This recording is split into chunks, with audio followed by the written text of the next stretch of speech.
அவன் எப்படி ஃபெய்த்தில் ஸ்ட்ராங்காக இருந்தான் அவன் பைபிள் சொல்லுது. அந்த 25 இயர்ஸ் அவனை குழந்தை பிறக்கிறதுக்கு எடுத்த நாட்கள், அதில் 16 வருஷம் இவனுடைய மிஸ்டேக்கு. அதுக்கப்புறம் எத்தனை, இங்கிட்டு ஒரு 4, அங்கிட்டு இருந்து 9 வருஷம் தேவன் கொடுத்த அந்த டைமிங். டோட்டலாக 25 இயர்ஸ். இந்த 25 வருடமும் ஒரு நாள் தேவனை அவன் மகிமைப்படுத்தவில்லையா? அந்த 25 வருடமும் தேவனை மகிமைப்படுத்தி விசுவாசத்தில் வல்லவனானான். கரங்களை தட்டி கர்த்தர் கண்டி சொல்லுவோம்.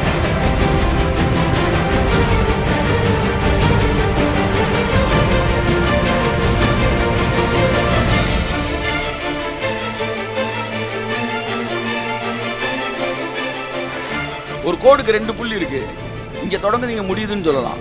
ஆனா ட்ரையாங்கிளுக்கு தோக்க புள்ளியே கிடையாது. அதனாலதான் காட் வந்து ட்ரையாங்கிளா இருக்காரு. கையை தட்டுங்க.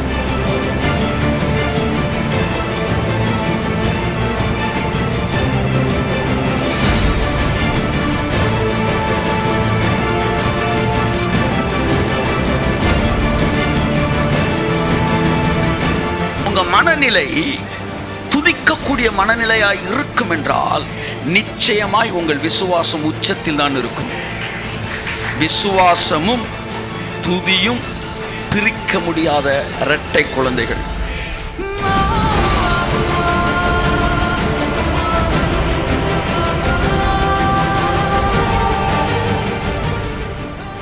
உங்களுக்கு ஃபெய்த் இருக்கு. மேட்டர் என்ன, are you strong in faith R week in faith?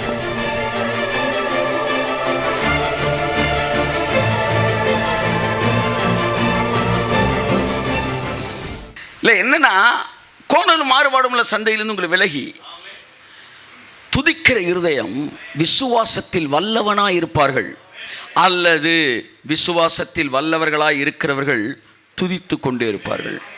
எல்லா சூழ்நிலையிலும் தேவன் என்ன செய்து கொண்டிருக்கிறார் என்பதை உணர்ந்து கொண்டே இருப்பார்கள். they can smell what God is doing. What God is doing. தேவன் என்ன செய்து கொண்டிருக்கிறார் என்பதை உணரக்கூடியவர்கள், நுகரக்கூடியவர்களாக இருப்பார்கள். மார்ச் வரை கூட்டு போனீங்கன்னா கூட அங்க தேவன் என்ன பண்ணி அப்படின்னு கண்டுபிடிச்சிடுவாங்க. ஓ praise God, hallelujah. அதுதான் the God connected mind, the praising mindset. இதை பற்றி இன்னைக்கு பேச போகிறேன். நான் விசுவாசத்தில் வல்லவனாக அதை பற்றி பேசணும்னு சொன்னப்போ கர்த்தர் சொன்னார், ப்ரைஸிங்கை பற்றி ஜனங்களுக்கு சொல்லு வருஷ கடைசி. இப்போ வருஷ கடைசி ப்ரைஸிங்கை சொல்கிறதா ஃபெய்த்தை பேசுகிறதான்னு போது கரெக்டாக வந்து கனெக்ட் பண்ணலாம். நீ ஃபெய்த்தை தான் பேச போகிற, நீ ப்ரைஸிங்கை தான் பேச போகிற. இது ரெண்டு ஒன்று தொடர்புடையது. வருட கடைசிக்கு சரியான வந்து தேவனுடைய வார்த்தை இது. என் அன்புக்குரியவர்களே, திரும்பி பாருங்கள், தேவனை மகிமைப்படுத்துங்கள். தேவன் உங்கள் வாழ்க்கையிலே பெரிய காரியங்களை செய்திருக்கிறார், செய்து கொண்டிருக்கிறார். ஆபிரகாம் தேவனை துதித்தான். என்னுடைய கேள்வி, என்ன சொல்லி துதிச்சிருப்பான்? 25 வருஷம் குழந்தையே இல்லை, என்ன சொல்லி துதித்திருப்பான்? இன்னைக்கு நான் தான் பேச போகிறேன். How to price, how to worship the Lord. எப்படி நீங்கள் அற்புதம் நடக்காத போது தேவனை துதிக்க முடியும்? என்ன சொல்லி நீங்கள் துதிக்க முடியும்? ஆபிரகாம் என்ன சொல்லி துதித்திருப்பான்? ஆபிரகாமுக்கு ஒரு அற்புதம் தான் நடப்பதற்கு தாமதமாகி கொண்டிருந்தது. ஆனால் அந்த தாமதமான நேரங்களிலே நூற்றுக்கணக்கான வேறு அற்புதங்களை தேவன் அவனுக்கு செய்து கொண்டு இருந்தார். ஆபிரகாமுடைய மனநிலை நடக்காத அந்த ஒரு அற்புதத்தோடு இணைக்கப்பட்டிருக்கவில்லை, நடந்து கொண்டிருக்கிற நூற்றுக்கணக்கான அற்புதங்களோடு இணைந்திருந்தான். அவைகளை பார்த்து துதித்து கொண்டிருந்தான். என்னெல்லாம் நடந்துச்சு? அவனை அவன் தகப்பன் வீட்டிலிருந்து பிரித்தெடுத்தார். உன் பேரை பெருமைப்படுத்துவேன் என்று 12 வாக்குத்தத்தங்களை கொடுத்தார். ஆபிரகாம் அந்த 12 வாக்குத்தத்தங்களுக்கு நன்றி சொல்லியிருப்பான். பொம்மையை கும்பிட்டுக்கிட்டு இருந்தேன், ஆண்டவரே உண்மையான உங்களை கண்டுபிடிக்க உதவி செஞ்சீங்களே, நான் ஸ்தோத்தரிக்கிறேன் ஆண்டவரே. பிரிந்து வந்தபோது லோத்து பிரிந்து போனான். லோத்து பிரிந்து போன போது என் அன்புக்குரியவர்களே, கர்த்தர் ஆபிரகாமை பார்த்து, இது வரைக்கும் நீ நடக்கிற இடம் தரேன்னு சொன்னேன், இனி பார்க்குறதெல்லாம் உனக்கு தருவேண்டான்னு சொன்னார். அப்போ அதை நினச்சி சொல்லியிருப்பேன், ஆண்டவரே லோத்து பிரிஞ்சு போனாலும் நீங்கள் என் கூட பிரியாமல் இருந்தீங்க, உங்களுக்கு நான் நன்றி சொல்கிறேன். லோத்து பிரிந்த போது என் செல்வம் குறையலை, என் செல்வம் கூடிச்சு, அதுக்காக நன்றி சொல்கிறேன். அடுத்து லோத்துவை சிறைப்பிடித்து கொண்டு போன போது இவன் 318 கூட்டிகிட்டு போய் அடித்து ஜெயிப்பதற்கு எனக்கு உதவி செய்தீரே. அங்கிருந்து கொள்ளையடித்து கொண்டு வர கிருபை செய்திரே. கொள்ளையடித்ததை தசமபாகம் கொடுக்க உதவி செய்திரே. வாக்குத்தத்தங்களை பெற்ற நான் மறுபடியும் ஆசீர்வதிக்கப்பட்டேனே. அடுத்து, என்னோடு நீர் உடன்படிக்கை செய்தீரே. அவன் பலி செலுத்துறப்ப அக்னி வந்து அந்த பலி என்ன செய்து எடுக்குது. அப்போ தேவன் அவனுக்கு பிரத்யட்சமானார். அதற்கு நன்றி சொல்லியிருப்பான். அதற்கு பிறகு ஆகாரை அவன் மனைவி பிரித்து விடு என்று சொன்னபோது, அவன் துக்கத்தோடு இருந்தபோது கர்த்தர் ஆகாருக்கும் ஒரு வாக்குத்தத்தம் கொடுத்து, நீ தைரியமாறா, அவளையும் ஒரு பெரிய ஜாதி ஆக்குவேன். When his wife was not understanding Abraham, God understood him. அவள் மனைவி கூட அவனை புரிந்து கொள்ளாத போது தேவன் அவனை புரிந்து வைத்திருந்தார். இஸ்மவேலா, அவனை தூரப்போ அப்படின்னு சொன்னப்போ கர்த்தர் சொன்னார், அவனை நான் ஆசீர்வதிக்கிறேன், உனக்காக அவனை ஆசீர்வதிக்கிறேன். நான் தேங்க்ஸ் சொல்லியிருப்பான். எனக்காக லோத்து ஆசீர்வதிச்சிங்களே தேங்க்ஸு, எனக்காக சாரால் ஆசீர்வதிச்சிங்களே நன்றி ஆண்டவரே, எனக்காக ஆகார் ஆசீர்வதிச்சிங்க, எனக்காக இஸ்மவேல் ஆசீர்வதிச்சிங்க. என் மேலே எவ்வளவு அன்பு இருந்தால் நான் தொடுற ஆட்கள், நான் வந்து தொடுற பொருட்கள், நான் பார்க்குற ஆட்கள் எல்லாரையும் நீங்கள் ஆசீர்வதிச்சிருப்பீங்க ஆண்டவரே. அதான் பைபிள் சொல்லுது, தேவன் ஆபிரகாமின் சிநேகிதன், ஆபிரகாம் தேவனின் சிநேகிதன் என்று எண்ணப்பட்டான். இது அப்படி இருக்கு, கையத்தட்டு.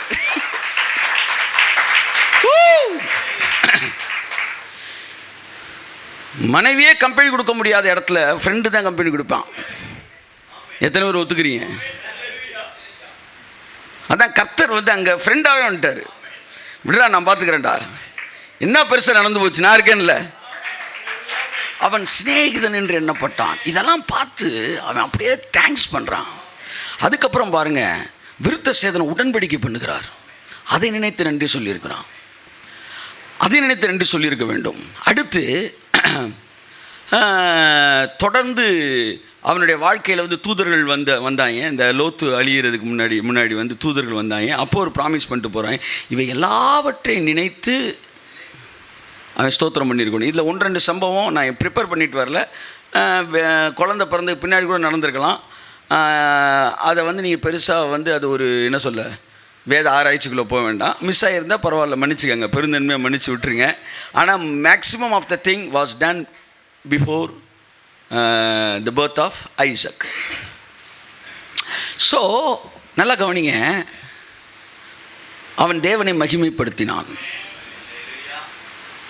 பெரிய காரியங்கள் நடக்காத போது அவனை சுற்றி நடந்து கொண்டிருந்த வேறு பெரிய காரியங்கள் எல்லாவற்றுக்கும் அல்லது சிறிய காரியங்களுக்கும் ஸ்தோத்திரம் சொன்னான். நீங்கள் அப்படி தான் ஸ்தோத்திரம் சொல்லி பழகணும்.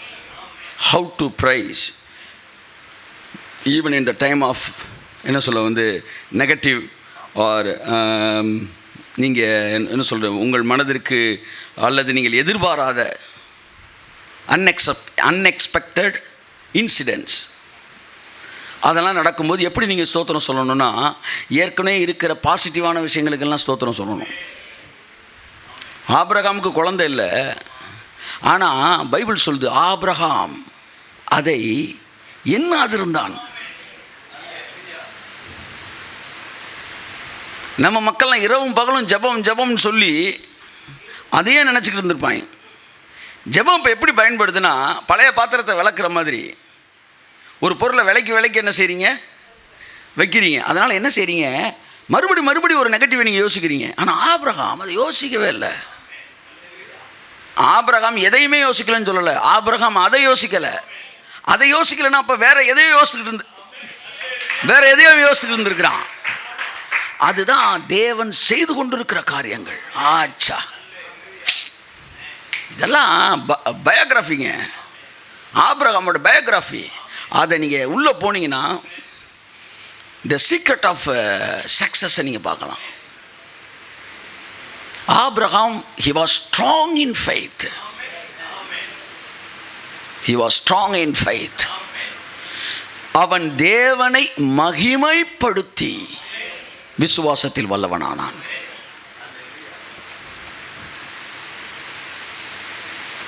ஆகவே அன்புக்குரியவர்களே, விசுவாசத்தில் வல்லவனாவது எப்படி என்றால்,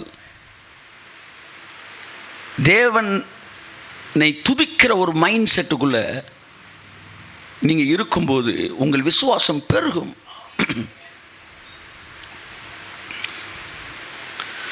ஓ பிரைஸ் காட், ஹல்லேலூயா. அந்த எப்படி துதிக்கிறேன்ற பற்றியா பேசிக்கிட்டு இருக்கிறோம். அவனுக்கு ஒரு அற்புதம் நடக்கலை அப்படின்னு நம்ம சொல்கிறோம். அவன் சொல்கிறான் ஏகப்பட்ட அற்புதம் நடந்துக்கிட்டு இருக்கியான்றான். நீங்களும் நானும் தான் ஆபிரகாம் குழந்தை இல்லைன்னு சொல்லிகிட்டே இருக்கோம். ஆனால் பைபிள் சொல்ற ஆபிரகாம் அதை என்னதுன்னு கையை தட்டு.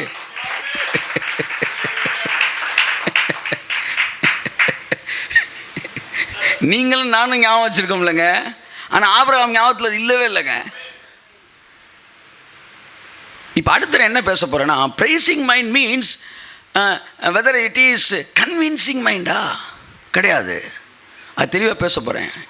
It's a convincing mind or converting the mind. Converting mind சூழ்நிலைகளை கன்வெர்ட் பண்ணுற மைண்டா, இல்லை சூழ்நிலைக்கு ஏற்ற மாதிரி கன்வின்ஸ் ஆகிற மைண்டா? நமக்கு என்ன சொல்லி கொடுத்தா அதை பற்றி நம்ம அப்புறம் பேசுவோம், அடுத்து பேசுவோம். இப்போ how to praise even in the negative situations. எதிர்மறையான சூழ்நிலையில் ஆபிரகாம் துதித்து கொண்டிருந்தான். அந்த துதி ஆபிரகாமை வல்லவனாய் மாற்றியது விசுவாசத்தில். நீங்கள் விசுவாசத்தில் வல்லவராக முடியும். நீங்கள் இப்பொழுது இருக்கிற சூழ்நிலையும் துதிக்க ஆரம்பிப்பீர்கள் என்றால். எப்படி துதிக்கணும்னு நான் சொல்லிட்டேன். ஏற்கனவே உங்களை சுற்றி நடந்துக்கிட்டு இருக்க நூற்றுக்கணக்கான காரியங்களுக்கு நீங்கள் துதிச்சுக்கிட்டு இருக்கணும். வாசிப்போம். தெசலோனிக்கேயர் 1 தெசலோனிக்கேயர் 5ஆம் அதிகாரம் 18. எல்லாவற்றிலேயும் ஸ்தோத்திரம் செய்யுங்கள். அல்லேலூயா, அல்லேலூயா. எல்லாத்துலேயுமே ஸ்தோத்திரம் பண்ணுங்க. எப்படி சொல்லி கொடுத்துறானா, எல்லாத்துக்கும் ஸ்தோத்திரம் பண்ணுங்கன்ட்டாங்க. எல்லாத்துக்கும் ஸ்தோத்திரம் பண்ணுன்னு சொல்லலை, எல்லாத்துலேயும் ஸ்தோத்திரம் பண்ணுங்கன்றிருக்கு. எல்லாத்துக்காக ஸ்தோத்திரம் பண்ணுறது வேற, எல்லாத்துலேயும் ஸ்தோத்திரம் பண்ணுறது வேற. எல்லாம் சொல்லுங்கள். எல்லாவற்றுக்காகவும் ஸ்தோத்திரம் செய்வது வேறு, எல்லாவற்றிலேயும் ஸ்தோத்திரம் செய்வது வேறு. ஆமென் சொல்லுவோம். ஸோ ஒரு மேஜர் ஏரியாவை உங்களால் துதிக்க முடியாத போது மைனர் ஏரியாக்கெலாம் துதிக்க ஆரம்பிங்க. அதை நான் சொல்கிறேன். ஆபிரகாம் பிள்ளைக்காக அவன் அந்த மெயின் ஏரியாவுக்கு வர முடியாதப்ப அந்த பிள்ளையை தரக்கூடிய தேவன் வேறு என்னவெல்லாம் செய்து கொண்டிருக்கிறார், இதை செய்கிற தேவனை துதித்து கடைசி அவன் என்ன சொல்ல வரான்னா, ஆண்டவரே லோத்து பிரிஞ்சப்புறம் என்னை ஆசீர்வதிங்க தோத்துறோம். ஆண்டவரே லோத்து மாட்டினப்ப அவனை போய் மீட்க உதவி செஞ்சீங்க தோத்துறோம். ஆண்டவர் என் கூட உடன்படிக்கை பண்ணீங்க தோத்துறோம். என்னை பெருக பண்ணேன்னு சொன்னீங்க தோத்துறோம். என்னை சீமானாக்குனீங்க தோத்துறோம். இதையெல்லாம் செஞ்ச நீங்கள் அதையும் செய்வீங்கன்னு எனக்கு தெரியும் தோத்துறோம். அப்படி வரான். இங்கே தொட்டாதான் சார் அங்கே வர முடியும். நீ நேரம் அங்கே போய் கையை வைக்கிறதுனால தான் பிரச்சனையே. நேரம் உனக்கு அற்புதம் நடக்காத இடத்துல கை வைக்கிறதுனால தான் உனக்கு சுடுது. அவுரங்கசீப் ஒரு குறிப்பிட்ட நாடு மீது படையெடுத்தார். படையெடுத்து போனப்போ அடித்து தகர்த்து வெளியே அனுப்பிச்சிட்டாங்க. படை செதறி சின்னமாயிருச்சு. அவுரங்கசீப்பே உயிரப்புறா கையிலன்னு ஓடிட்டாப்புல. ஓடி கடைசியில் தப்பிச்சு தண்ணி கிடைக்காம சோறு கிடைக்காம அலைஞ்சு கடைசியில் குடிசை விட பார்த்துருக்காரு. ஒரு பாட்டி உட்காந்து சமைச்சிக்கிட்டு இருந்துக்கு வேகமாக உள்ளே போய் அவுரங்கசீப் சொன்னாராம், ரொம்ப பசியோடு இருக்கிறேன், எனக்கு கொஞ்சம் சாப்பாடு கொடுங்க. அந்த அம்மாவுக்கு அவுரங்கசீப்னு தெரியாது. உடனே வாப்பான்னு உட்கார வச்சிருக்கிறேன். உட்கார வச்சப்ப சாப்பாடு போட்டு கொடுத்துருக்கு, சாப்பிடுங்கன்னு. அவுரங்கசீப் பயங்கர பசி. சாப்பாடு சுட சுட போட்டு குழம்பு ஊற்றுனோடனே நேராக என்ன செஞ்சுட்டு அவுரங்கசீப்பு கையை வைக்கிற சோத்துக்களை அப்படின்னு சுட்டுருச்சான். இந்த பாட்டி சொல்லிச்சான், ஏன்பா அவசரப்படுற, பசிச்சிருக்குல, அப்படி சாப்பிடணும்னா சுற்றி இருக்க சோறை சாப்பிடு, அது ஆறி இருக்கும். அப்படியே நீ சாப்பிட்டு வர்றதுக்குள்ள சென்ட்ரல் இருக்கிறது ஆறியும் சாப்பிட்டு இருந்துச்சான். அப்படி அவுரங்கசீப் சாப்பாடு நிப்பாட்டி யோசித்தாராம், நம்ம நேராக கோட்டையில் கை வைக்கணும்னு நினச்சாலும் பிரச்சனை. அந்த லாஸ்ட் ரவுண்டு அடித்து அடுத்த ரவுண்டு அடித்து அடுத்த ரவுண்டு அடித்து சென்டருக்கு வந்தால் தூக்கிடலாமே யோசித்தாராம். அப்படியே சாப்பிட்டு பாட்டி எனக்கு ஒரு பெரிய போர் தந்திரத்தை சொல்லி கொடுத்துருன்னு போய் அதே மாதிரி ஜெயிச்சான் அவுரங்கசீப். இப்போ நான் சொல்கிறேன், எது நடக்கலையோ அதுக்கு ஒன்றால் தோத்திரம் பண்ண முடியல, சுற்றி தோத்திரம் பண்ணு, அடுத்து தோத்திரம் பண்ணு.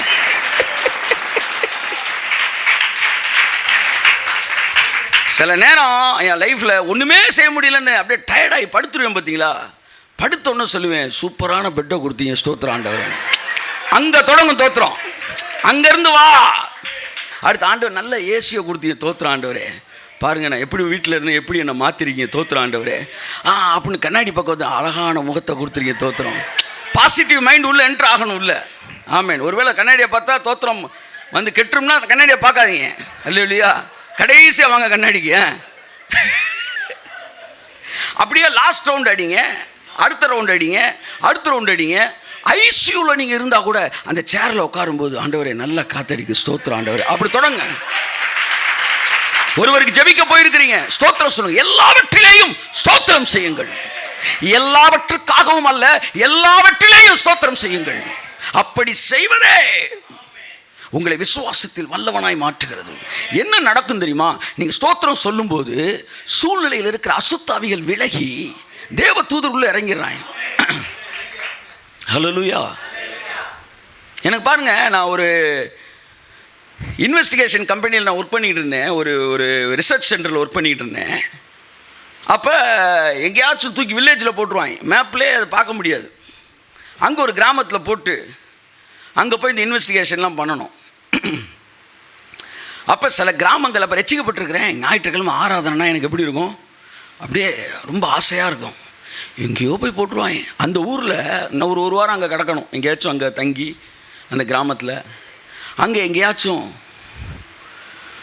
ஒரு சர்ச் இருக்குமான்னு தெரியாது. சண்டே எங்களுக்கு ஒர்க் இருக்கும்.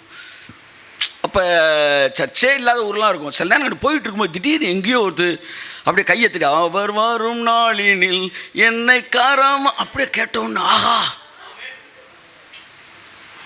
இந்த கீதம் எங்கிருந்து வந்தது அப்படின்ன மாதிரி அந்த கேட்ட உடனே அப்படியே மைண்டு துள்ளி அதை கண்டுபிடிச்சி போயிடுவேன் சார்.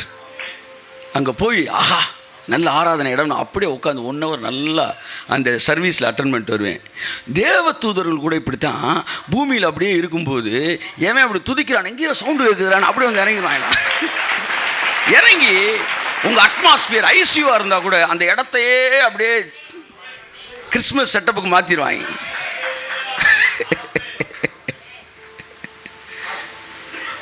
ஏன்னா தூதர்கள் எங்கே வந்தாலும் அங்கே வர்ஷிப் இருக்கும். வர்ஷிப் எங்கே இருந்தாலும் அங்கே தூதர்கள் வந்துடுவாங்க. என் நாமத்தை பிரஸ்தாபப்படுத்தும் எந்த ஸ்தானத்திற்கும் நான் வந்து உன்னை ஆசீர்வதிப்பேன். ஜெபிக்கிறவர்கள் பதில்களை கொண்டு வருகிறார்களாம். செய்தி கொடுக்கிறவர்கள், பிரசங்கிக்கிறவர்கள் செய்தியை கொண்டு வராங்களாம். ஜெபிக்கிறவர்கள் பதில்களை கொண்டு வராங்க கடவுள்கிட்ட இருந்து. செய்தி கொடுக்கிறவர்கள் கடவுள்கிட்ட இருந்து செய்தியை கொண்டு வராங்களாம். துதிக்கிறவர்கள் கடவுளே கொண்டு வந்துடுறாங்களாம். ஒருத்தர் எழுதியிருக்காரு. ஸோ என் அன்புக்குரியவர்களே, எல்லா சூழ்நிலைகளிலும் தேவனை துதிக்க கற்றுக்கொள்ளுங்கள். அது என்ன செய்யும்னா உங்களுக்குள்ள இருக்க விசுவாசத்தை அப்படியே மலர வைக்கும். அது மலரும்போது உங்கள் விசுவாசத்தில் வல்லவர்களாய் மாறுகிறீர்கள். இதுதான் நீங்கள் அந்த மாதிரி நெகட்டிவ் சிச்சுவேஷனில் தான் துதிக்கணும் அப்படின்னு நீங்கள் ஸ்டார்ட் பண்ணாதீங்க. எல்லா நேரங்களிலும் துதிங்க. நீங்கள் இங்கேருந்து போகிறீங்க, திருநெல்வேலிக்கு போகிறீங்க, இல்லை தூத்துக்குடி போகிறீங்க, பல ஊர்லேருந்து வந்திருக்கிறீங்க, அப்படியே கண்ணாடி இறக்குறீங்க காரில், அப்படியே குளிர்ந்த காற்றடிக்குது. ஆண்டவரே எவ்வளோ நல்ல தேவன், எவ்வளோ நல்ல காற்றை கொடுக்குறீங்க எங்களுக்கு. மெட்ராஸ் பக்கம் பாம்பே பக்கம் போனோம்னா வந்து கதவை திறந்தோம்னா புகை தான் உள்ள வருது. பாம்பேயில் போய்ட்டும்போது திடீர்னு எல்லா இடமும் கிடையாது, ஒரு சில இடங்கள் கண்ணாடி இறக்குனா திட்டு உள்ளே வந்து சஃபகேட் ஆகுதுன்னு திறந்தா அது இதை விட பயங்கரமா வேகமாக சுற்றி ஒரு 20 வண்டியில் புகை விட்டுக்கிட்டு இருக்காங்க. ஆனால் இங்கே நமக்கு நல்ல ஆரோக்கியமான சூழ்நிலை. ஆமேன். கார் சவுண்டே இல்லாமல் தூங்கலாம். ஸோ எல்லாத்துக்கும் தேங்க்ஸ் பண்ணுங்க,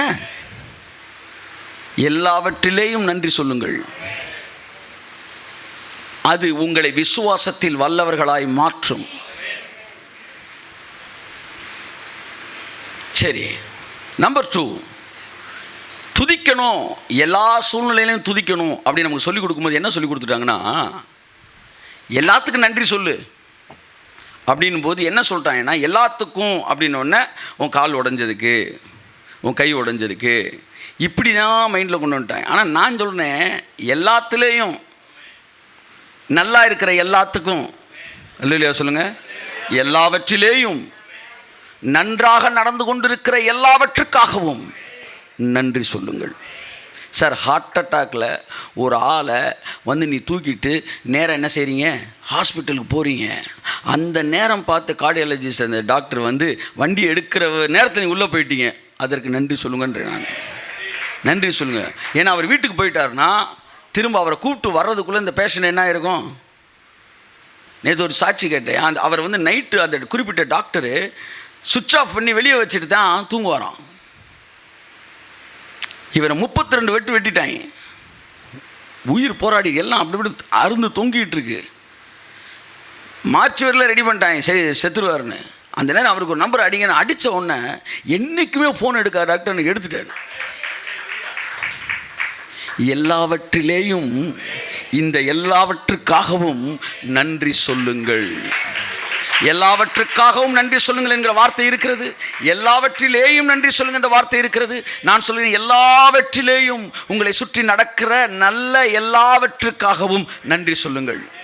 கெட்ட எல்லாவற்றுக்கும் நன்றி சொல்லுங்கள் பைபிள் சொல்லவே இல்லை. எல்லாவற்றுக்காகவும் என்றால் ஆபிரகாம் குழந்தை பிறக்கலை. குழந்தை பிறக்கலன்னு ஒன்று ஆபிரகாம் குழந்தை இல்லைன்றதுக்கு நன்றி சொல்லலை. நீங்கள் அப்படி சொல்லி கொடுத்துட்டாங்க, தப்பு. இல்லைன்றதுக்கு அவன் நன்றி சொல்லலை. அந்த நேரத்திலையும் அது நடக்காத போது இவ்வளவு நடத்தி கொண்டிருக்கிறீரே, உமக்கு ஸ்தோத்திரம். எல்லாவற்றிலேயும் இந்த எல்லாவற்றுக்காகவும் அவன் நன்றி சொல்லி அந்த பிரைசிங் மைண்ட் செட்டு அது உள்ளே வரும்போது என்ன ஆகும்னா, இதுக்கு முன்னாடி நமக்கு பிரைசிங் மைண்ட் செட் எப்படி சொல்லி கொடுத்தாங்கன்னா கன்வின்சிங் மைண்ட் செட்டை சொல்லி கொடுத்தாங்க. நடக்கலையா நன்றி சொல்லு. ஆமாம், செருப்பு இல்லையா நன்றி சொல்லு. காலே இல்லாதவன் இருக்கிறான், ஒன்றுமே என்ன சொல்லிடுறான், நன்றி ஆண்டவரே எனக்கு செருப்பு இல்லாததுக்கு நன்றி. ஏன்னா எல்லாவற்றிலும் நன்றி செய்ய சொல்லியிருக்கல. பார்த்தீங்களா, இந்த நன்றி என்ன செய்யுது, இது சரியான நன்றி இல்லை. அடுத்து என்ன சொல்ல போகிறேன்றீங்களா, இது சரியான நன்றி இல்லை. This is convincing mind set. சூழ்நிலை நடக்கிறதெல்லாம் முதுகில் அடியை வாங்கிட்டு தோத்துறோம் தோத்துறோம் தோத்துறோம் அப்படி இல்லை, அதை சொல்லலை. என்ன சொல்லப்பட்டிருக்கு, ஆண்டவரே காலே இல்லாத இந்த உலகத்தில் இருக்கிறான், அவனே சந்தோஷமாக இருக்கும்போது இன்றைக்கி செருப்பே இல்லாத நான் நாளைக்கு எனக்கு செருப்பு தரப்போகிற உங்களை நினச்சி நான் அப்படி வா. It is not convincing mind set, convinced mind set. Sorry, convinced mind set கிடையாது, கன்வின்சிங் மைண்ட் செட்டு. நீங்கள் சூழ்நிலைக்கு ஏற்ற மாதிரி மாறிக்கிட்டு அதுக்கு தேங்க்ஸ் சொல்லி அங்கனுக்குள்ளேயே உட்காந்து பெஞ்சை தேய்க்க சொல்லலை. அந்த இடத்தில் ஸ்தோத்திரம் சொல்லி இவ்வளவற்றையும் செய்த தேவன் எல்லாவற்றையும் செய்ய வல்லமையுள்ளவராக இருக்கிறீர் என்று எழுந்து நின்று அவன் சூழ்நிலைகளை மாற்றி போடுகிற துதியை பற்றி வேதம் சொல்லுகிறது. சூழ்நிலைகளோடு ஒத்து போகிற துதி அல்ல, சூழ்நிலைகளை மாற்றி போடுகிற துதி. ஆமென் ஆமென் ஆமென். ஆபிரகாமின் துதி சூழ்நிலைக்கு நன்றி சொல்லி அதோட கரைஞ்சிரல, அந்த துதி சூழ்நிலையை மாற்றியது. நல்லா புரிஞ்சுக்காங்க, தேவன் நல்லவர், தேவன் நன்மையை செய்வார். அவர் வந்து ஒளியாக இருக்கிறார். அவரிடத்தில் எவ்வளவேனும் இருள் இல்லை, அவரிடத்தில் எந்தவித மாறுபாடும் வேற்றுமையின் நிழலும் இல்லை. ஒரு நேரம் நல்லது ஒரு நேரம் கெட்டது என்று சொல்லி மாறி மாறி செய்கிற தேவன் அவர் அல்ல. அவர் நன்மையே செய்கிறவர். நன்மையான எந்த ஈவும் பூரணமான எந்த வரமும் மாத்திரம் ஜோதிகளின் பிதாவினிடத்தில் இறங்கி வருகிறது. அப்பேற்பட்ட தேவன் எவ்வளவு நல்லவராக இருக்கிறார் என்று சொல்லி அவருக்கு நீங்கள் நன்றி சொல்லும்போது அந்த ப்ரைஸிங் அப்படியே வந்து என்ன ஆகுது, இந்த நெகட்டிவ் சிச்சுவேஷனை அப்படியே தூக்கி விட்டு அப்படியே பாசிட்டிவான ஒரு விஷயத்தை அங்கே நடப்பிச்சிருது. எதையெல்லாம் மனதார உங்களால் துதிக்க முடியுமோ அதை துதியுங்கள். அந்த சூழ்நிலைக்கு சம்பந்தப்பட்ட ஒவ்வொன்றுக்காக நன்றி சொல்லுங்கள். என் அன்புக்குரியவர்களே, இப்போ வந்து ஃபார் எக்ஸாம்பிள்